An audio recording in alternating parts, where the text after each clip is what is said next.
All you need is one person in your life who says, "You got this, I believe in you," and you will find courage and energy to do things that you would not have had before.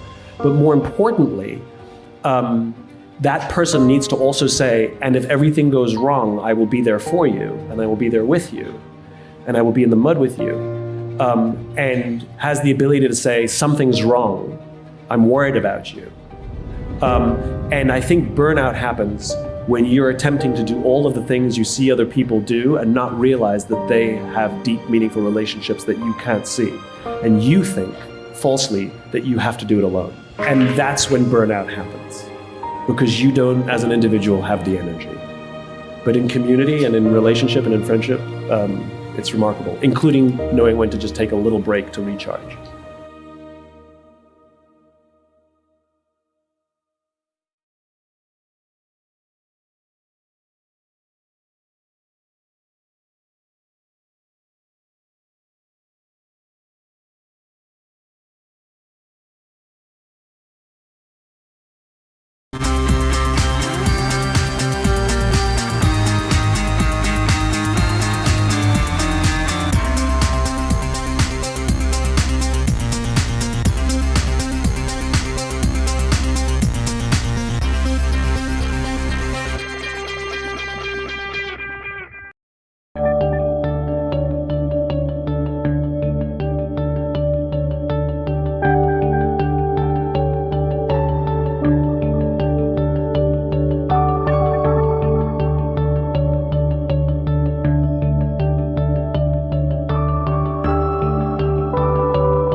Hello, everybody. I'm John Self, and welcome to Office Hours. Today, we have a great lineup for you.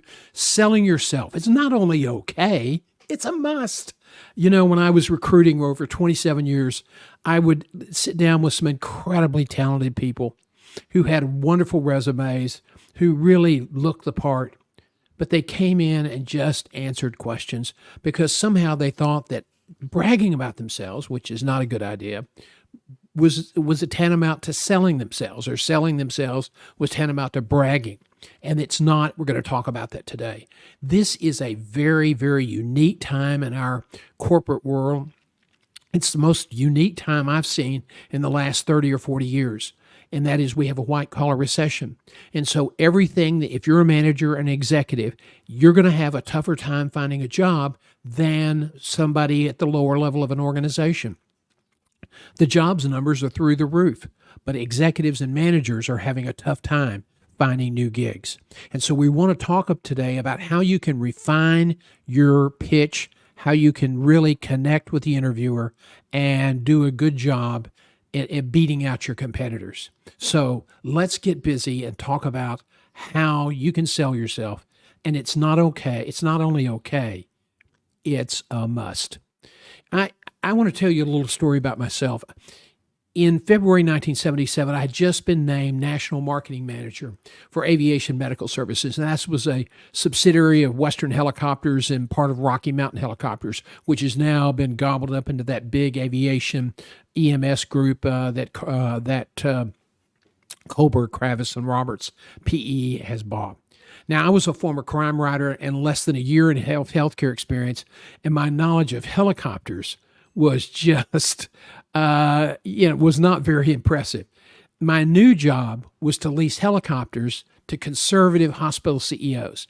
Now, Denver had a program, but it was known well and respected well in the Mountain West, Flight for Life, and they had done a lot of good work, but it wasn't really known nationally for whatever reason. And Herman was really struggling to kind of redefine itself from a community hospital to a major academic teaching hospital for the University of Texas Medical School. The Baylor College of Medicine primary teaching hospital, Ben Taub, was next door. It was the big trauma center. And Herman was losing out trauma. We were losing cases. We had terrible census. And the CEO said, I'm going to try a helicopter ambulance program because I heard about Denver. He sent me off. I came back. I said, might be a good idea. And one day walking down the hall, I found out when I passed him that I would be the original founding director for LifeFlight. Now, it was not my idea. Matter of fact, I didn't think it would succeed and wasn't smart enough to know that it could be a career-ending moment in my life. But now here I was again. I was now the national marketing manager for Aviation Medical, and the people at Rocky Mountain, the board and the bankers at that organization in Provo, Utah, were very, very antsy about who is this guy and what the heck can he do? He doesn't know helicopters. How is he going to be successful? My concern was, I can figure out helicopters. It's those conservative hospital CEOs that I worry about. So that was my challenge. And they were flying me around the country first class, and as somebody once said, what the hell were they thinking? And that is a absolutely spot on comment. What were they thinking? Or as one other friend said, you're flying first class, you're got longish hair, you got kind of a Mod Squad suit on, Jeffrey Bean, tan with a vest. Oh man, was I fit? And I was told, what could possibly go wrong with this picture? And we were successful. Even though I had no previous sales experience, I was not a natural-born salesman. I don't think there is such a thing as a natural-born salesman. The research shows that nobody is born to be a salesman. I was not well-known. I was not a well-known brand in healthcare. I'd only been in the industry for a year. Before that, I was a crime writer and investigative reporter for the Houston Post. And although my name showed up on the front page of the Houston Post frequently, I was not well-known outside of Houston. Plus, healthcare is pretty complex and it's risk averse. So there was this complicated program that was going to require certificate of need, government approval, Medicare and Medicaid approval. It just was a morass. And we had to figure out how to make it work. It was working at Herman. We got it off to a successful start. Now the helicopter company wanted me to replicate that elsewhere across the country. You know, when you only have one successful program to your name, that doesn't bode well. But, you know, it was something new and it had never really been tried before except in Denver. So here I was, armed with my briefcase, my Jeffrey Beam suit, my first class ticket, and off I went. And after 3 years, here's what the map looked like: Portland, Oregon; Los Angeles, a joint venture; San Diego; Phoenix; Salt Lake City; Des Moines; Iowa City; Omaha, Des Moines, and then Omaha, Nebraska; Kansas City. That's the only program today that did not survive. Tulsa, Oklahoma; Pensacola, Florida. Legendary Pat Groner at Baptist Hospital was my first customer. Dick Malone at Jacksonville, Florida, another legendary hospital CEO of that era, was another customer. Lad Grapsby and Millie Fink at Allegheny General in Pittsburgh, and Tim Schramko at St. Vincent Hospital in Toledo. So we did really well. 14 programs in about 3 years, slightly less than 3 years. I wasn't a salesman. This was a revolutionary product. Everybody thought that I was not going to succeed.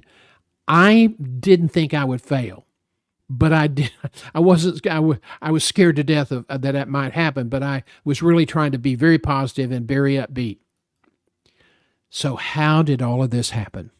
Well, enthusiasm. That was my secret sauce, and I didn't really understand it at the time because I was a 26, 27-year-old kid who, you know, without a lot of corporate experience. But I found out over time that enthusiasm is one of the most powerful, one of the most enticing, seductive emotions. And when you are enthusiastic about something, if you're authentic and you're sincere, people are drawn to you like a moth to a bright white light.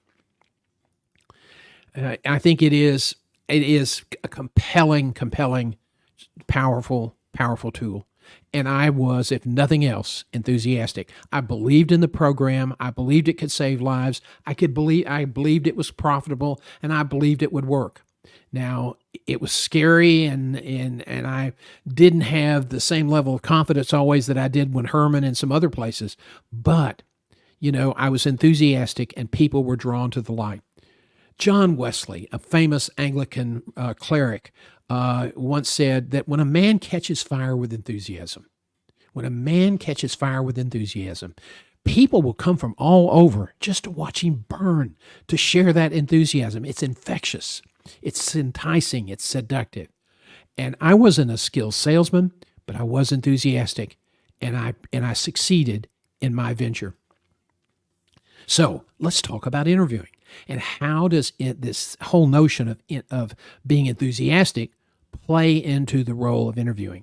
Well, I will tell you that a lot of the interviews I've sat through in my 27-year search career were not very enthusiastic. They were just people trying to be very corporate and answer questions, and didn't even really talk about ways that they weren't even talking about how they were ideally suited for the job. They were just trying to say, well, you know, I've got all this experience and I've been successful, and, you know, and well, if they're interested in me, I'm interested. That was kind of like a guy trying to sell you a car, and you know, but he never asked you to sign the papers. So when it comes to job interviews, I think, first of all, let's understand that job interviews are probably the most uniquely challenging form of business communication.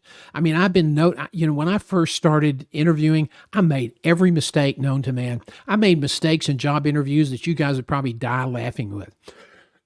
Excuse me. Most people are not good at interviewing. They think they are, but they're really not. And I've got thousands of examples in my career because they have little experience. What do you mean? I've got a 40-year career, but you don't have a 40-year career interviewing. Interviewing is a unique form of business communication. In fact, the average person in a career is going to interview something less than 40 times in their lifetime. You know, doing a 30-year career, 40 times or less. 40 times is hardly enough experience to establish a proficiency.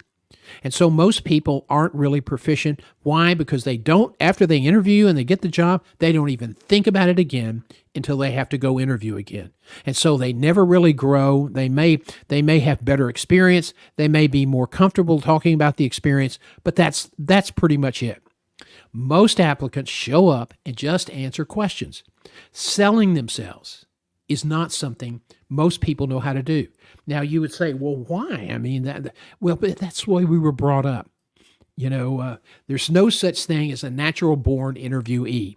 And when you're not brought up to brag about yourself or to sell yourself, and there is no such thing as a natural born interviewee, then that really creates a unique situation that we see all the time. People become an ace in interviewing by understanding the system combined with hours of discipline, focused practice. Now, hear this. There is no other way to be an ace at interviewing. And now you need to hear this. And I'm sorry to tell you this. But in this new environment with AI doing a lot of the sourcing and screening, the candidate panels are going to be bigger because they're able to get all of these passive candidates off LinkedIn by using electronic scanning. Even today with the white collar recession, it's harder for managers and executives to find jobs. It's really important that you ace the interview. So if you get through all of that political and technological nonsense with ATS and scanners and algorithms and all that, and you're one of 2 or 3 resumes that get to the recruiter, and then you make it to the table, you can't afford not to hit a home run. You can't afford not to bring your A game.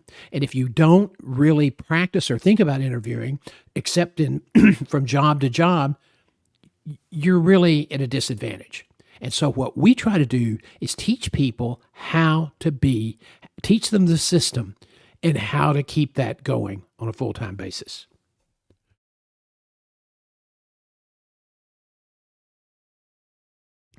So the question is, why should you care? Well, you should care because it's taking some people over a year to just get a job. It's remarkable. One person filed, I think, 124 applications online. All of them he felt like he qualified for. He went to several interviews. Nothing worked out. He should care because once you get to the table, that's where you win or lose the job. Now, they may have an internal candidate, but if you come to the table with your A game and you blow that other person out of the water with your performance, you're going to probably get the job. If you come in and you're equal to or less than the internal candidate who may not be as qualified as you are, then you won't get the job. The most qualified person only gets the job about 30 to 35% of the time. Who gets the job? It's the person who communicates their value. It's the person who comes in and sells themselves. That's why you should care. Let's talk briefly. I just alluded to the white collar recession. And if you track my newsletters and if you watch some of our live coaching streams, you know I talk about this a lot. In 2010, business analysts started seeing, and researchers at various business schools started seeing something that they referred to as job elasticity, which means that businesses were say, okay, you're a vice president of accounting. That's all you did. You were a vice president in accounting. Well, now we're saying you're a vice president and that's a financial feature. So you may have other duties now to oversee besides just accounting. And so that's where you have one person doing multiple jobs for productivity. Now, let me tell you, if you don't think this is true, I'm sorry to say you're in for a surprise, but AI will affect management hiring. When you have fewer people in call centers, when you have fewer accounting clerks, when you have fewer people in AR and AP, you're going to need fewer managers, fewer supervisors, fewer managers, and fewer to oversee them. And so that's a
So you really absolutely have to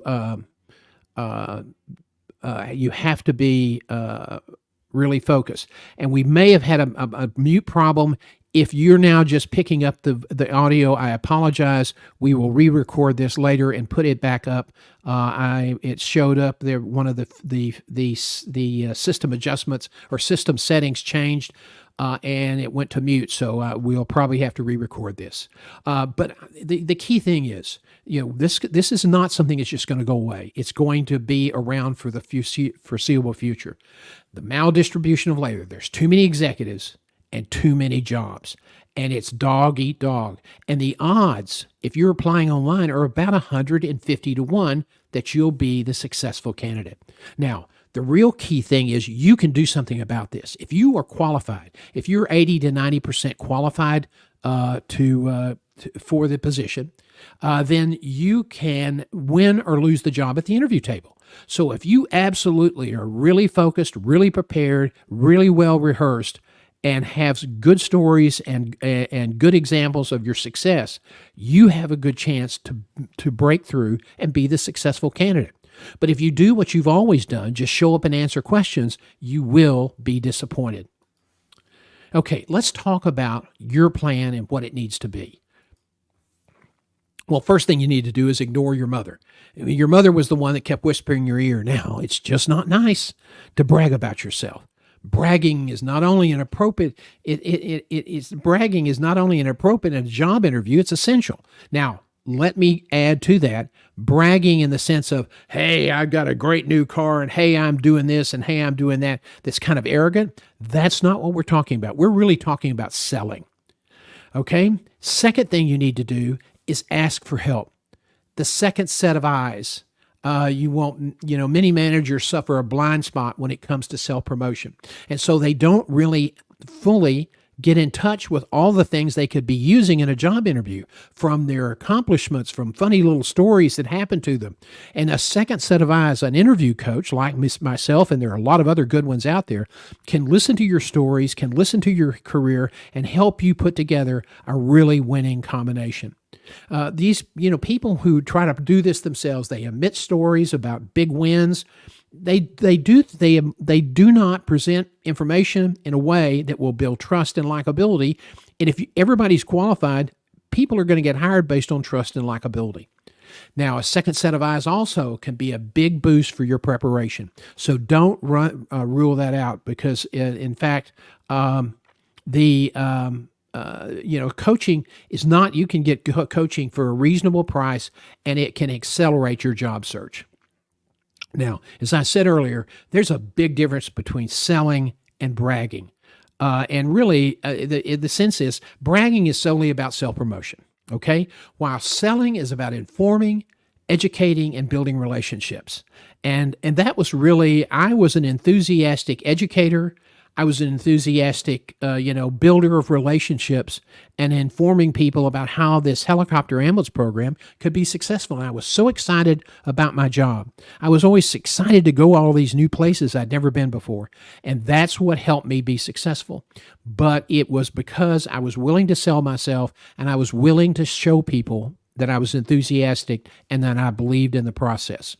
Now, third in your plan is you've got to develop your brand statement. Your value brand statement is based really on your signature strengths, backed by quantifiable successes or achievements. This is the core of your story. It's about 300 words, and somebody says, tell me about yourself. You're going to use part of this value brand statement that really is relevant for this employer and this job to tell them not about your resume. They've already seen that. But talk about your values and how you work and what you believe in, and you want to be enthusiastic. And if you have a great answer on this tell us about yourself question, it can absolutely set the tone in a positive way for the rest of the interview. This is a question you're going to get a lot, and it's going to be probably the most common first question in any job interview. Not being prepared with a killer answer for the particular job that you're pursuing, it's bad on you. Shame, shame. You don't get the job. You don't get the job if you're not prepared. You don't get the job if you don't sell yourself. You don't get the job if you don't ask people to trust you. and you don't get the job if you don't ask for the job. The value brand statement is the core and helps you focus your messaging. Now, fourth, you got to build your story inventory. Stories are absolutely golden in job interviews. Why? Because people don't remember facts and figures. My old friend Nancy Swain, who was a brilliant coach and came up with the idea of value of your value proposition, which I didn't understand for a long time. And value brand statement is some of her thinking and some of other people's thinking put together in a way that I hope is that it resonates with you. But Nancy really nailed this first early on in the process. Stories are important because people don't remember facts and figures. So if you take a success and you wrap it, you build your explanation of how this was successful into kind of a short, brief, succinct stories, people will remember that. So let's talk about the kind of stories that you can use. They're family stories. You know, a guy came in and he said, "I'm sorry, I'm a little sleep deprived, but I'm very, very pumped." And I said, "Oh, that's great. What's going on?" He said, "We had our first baby yesterday. And I left last night, and it was really the hardest thing that I could do to go to the airport and get on a plane to come see you. But I'm really interested in this job. I'm so excited that I have a family. This job would be an outstanding first step for me to be able to take care of my family." It set the tone. This was we weren't even doing any recording. We were just kind of having a casual conversation over a cup of coffee. But you can use family stories because sometimes things that happen in your family can be very clever, very cute, and they can add humanity to who you are. I once had a candidate, I said, "Tell me about your weaknesses." And that's a legitimate question. I don't care what your coach may say that it's a dumb question and it's inappropriate to be asked. I've seen some HR people say that, and they don't know what the hell they're talking about. It's a reason we ask that question. It's because we want to find out how in touch you are with who you are, and everybody has weaknesses. And if you can't talk about your weaknesses, that's a bigger red flag. But family has some great ideas, great opportunities for you to communicate your authenticity and who you are as a warm, authentic human being. And I said, "Tell me about your weaknesses." And he looked up. And at this point, we turned on the camera because I always recorded a lot of the interview to show the clients edited versions of it. And he smiled and he said, "Maybe we better call my wife." Well, when that part of the video came up, the board was sitting around looking. We were reviewing the candidates that we were presenting, and they all laughed. And people who had been sitting back and had their arms crossed suddenly leaned in because he connected with them. He made them laugh. They thought, "This is a nice guy. We liked him." Now, when you're looking at a job and you're getting ready to interview, you break it down into categories, and there's something called core and categorical forms. And we have that. If you're a member of your career community, there's a course on that, and it's part of your membership, and you have unlimited access. It's a video course, and it can help you get ready for an interview. If you need help, you can also schedule half-price consulting, live one-on-one coaching session if you're a member of the community. So you have, in most jobs, you have human resources, you have special projects, you have marketing and sales, financial results, and operational successes. So all these are categories of what most jobs entail. And you talk about your strengths for each one of those categories. You talk about your successes for each one of those categories. You get list of successes. You write this down in the form, and then you talk about stories that will help you illustrate those successes. Maybe connect with the interviewer, make it more warm and human, some kind of connection. It's important, and stories can help you do that. And you can't just sit there and come up with this stuff on the spot. I'm great. My father once said this kid could chat up a brick wall, and I'm good at that. I'm good at on my feet, but I can't do that. So being successful as a storyteller in a job interview means you have to, in advance, prepare, anticipate, and have good stories that you can use in a multiple of situations. We can teach you how to build your storyboard and how to be prepared and ace the job interview. Now, fifth, learn the what and how. A story is a succinct narrative. It's about how you achieve the goal, how you achieve success. You want to connect stories with challenges, maybe a crisis or an uplifting win when everything looked really bad. Everybody thought we were going to fail with the helicopter program, and by the third month, it was a resounding success. That was so uplifting. It's empathetic, the telling of a setback, or working with an employee that really struggled and they were a prized employee and you helped them get back on track. People like that. People like those stories. And if there's a little tinge of emotion to it, that's good, because emotion is a trigger for the hiring decision in many cases. Now, storytelling is an acquired talent, okay? You're not a born storyteller. It takes thoughtful planning and practice, a lot of practice, okay? But once mastered, it is one of the most powerful tools for a job interview and leadership communication. And people who've gone through, who master this, say it's the most amazing thing in the world. Keep in mind, most of the people you're going to be competing with in the job interview process, if you're all equally qualified, if you're all equally talented, the person who communicates their value the best, the most effectively, is going to get the job. Why not make that be you? Why not? Why aren't you the person? Why can't you be that person? Why aren't you willing to do the work, do the research, put together the stories, and have a plan of action that will allow you to really be a compelling interviewee? Another powerful interview tool, the best predictor of success for a job applicant is, I think, past success.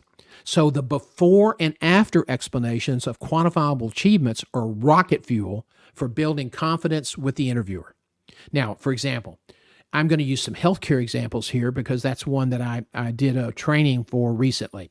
We improved days of cash on hand from 42 when I arrived to more than 175 today. And then they had the amount of what that meant in terms of amount of money in the bank. Another one, we were able to reduce our employee turnover from 28% to 7% over a 14-month period, saving almost $1.6 million in related costs. The cost of turnover is one of the biggest hidden expenses that people don't pay attention to. But if you're tracking this, that becomes an extraordinary achievement, and you can use it as you present to other jobs. It's certainly not going to hurt you when you tell your board you saved them $1.6 million in reduced costs because you were diligent about reducing the turnover rate, something you probably promised to do in the interview. We improved our Medicare star rating from 2 to 5 stars, improving our reimbursement and measurably boosting community confidence and our quality according to the surveys we took after that was announced. Again, a before and after. This is a big deal, especially in rural hospitals, because it means the hospital is going to get a higher rate of reimbursement for the next year. If you have lower star ratings, it cuts your reimbursement. And in healthcare, you can't afford to lose any reimbursement. Another area that you can tout with a story is, mentoring and coaching. Some unique story of how an employee was struggling and to achieve a best-in-class result, and you were able to work with them and encourage them, and then show they were doing this. And after our 6 or 8 months of coaching and her diligent, really trying to work hard, this is what she was able to do. People like that. They want to know, if they're hiring you to run their organization, that you're going to care about the people. What better way to illustrate that with a story about how you've taken 1, 2, or 3 employees and really helped them turn the corner on their career. So let's talk about the takeaways today. The white-collar recession is impacting the executive and management job market, and it's not going to change. Current market conditions, we estimate, this is our projection, will continue through Q4 2025.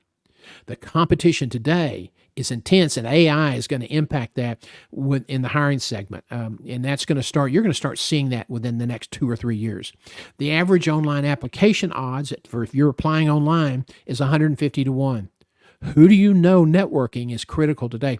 People don't like to network either. They don't like to do a resume. They don't like to really spend time preparing for an interview and rehearsing and thinking about how they're going to answer questions. They don't want to stand in front of a mirror. They feel odd about that. They also don't want to network. Well, if you don't network, If you don't have a network to help you bypass the scanners, bypass the bots, you're in for a tough battle to find a job.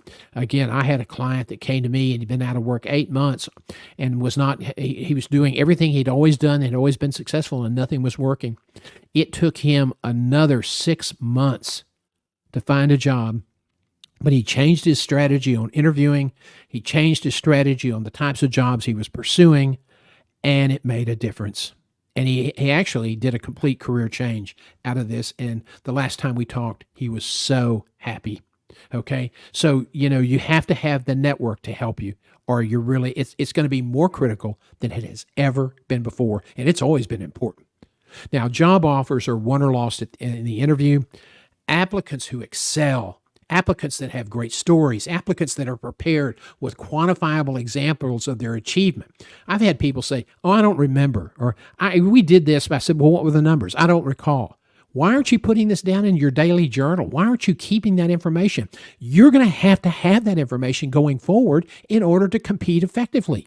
If you don't have it, you're going to get kicked out of the competition. Now, why would you want to work hard, have a great degree, get great experience, and then let some schmarmy guy who doesn't have as much experience as you come in and get the job that you've always wanted? It's up to you, but you got to start keeping a journal. You've got to start taking the preparation for interviewing more seriously, and you have to build a network. Again, there is no such thing as a natural born interviewee. People who excel do so because they prepare with intensive rehearsal, hard, repetitive work.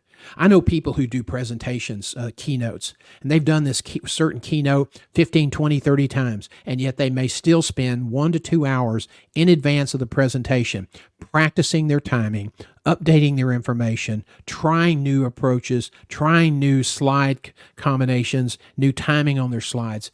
This is what it takes. Now, you're not going to have slides as an interviewer, but you have to put the same amount of work into it. Okay. We want to tell you about your career community. It's a small community. We're building it today. It's people who are interested in elevating their career performance, who want to speed up to achieve their goals, who want to earn better jobs, who want to achieve that goal that they had when they started their career. We're here to help. Our live career coaching is Tuesday with Lunch and Learn at 11:30 a.m. Central Time. Office hours at 4 o'clock on Wednesday. Normally on Thursday morning, we have something called Career Live, where we kind of do updates on technology and trends and employment and those kinds of things. We're off this week, this kind of taking a summer break off. We will return Career Live on the 20th, I believe is the date. So that's kind of a weekly short summary of the week and events going on. That's about 30 minutes. The others, the office hours can be 30 to 45 minutes, and Lunch and Learn is usually around 30 minutes. But it's all designed for group coaching. Also, if you're a career community, you get our daily newsletter, comes to you in your email. You also get major discounts on coaching. And if you book me for an hour of coaching, it'd probably be about $150 an hour. If you are your career community, you can get an hour of my time for $75. If you are our premium coach, of course, you get unlimited coaching. And so we're here to help you, and we are developing new programs and new ideas to try to be of help to you. Now, so you can become a career community member by going through our webpage at johngself.com, and the little red button on the right underneath the woman's face, it says, become a career community member. Click that button and it will take you to the course page, and there's the career community portal. Click that and it'll take you to the landing page, and you'll find out more about this program, and it takes you can check out and become a member. There's no contract. You just pay with a credit card every month. It'll just draw on your credit card. If you don't want to continue, you let us know, and we'll take your credit card out, or you can take it out of the system, and you don't have to pay anymore. So it's as long as we're meeting your needs, be a member. If we're not meeting your needs, then you can drop out. There's no contract. So I hope that will be something that's a good option. Normally, career coaching on a one-on-one basis around $4,000 or $5,000. So I hope that's been helpful. I want to thank you for joining us today. We will do a repeat of this later tonight. We're going to re-record it, and we will probably do a replay of this on Friday as sort of an encore because we did have some audio problems today. I want to thank you all for joining us today. I hope you have a great evening, and we will see you next Tuesday for Lunch and Learn.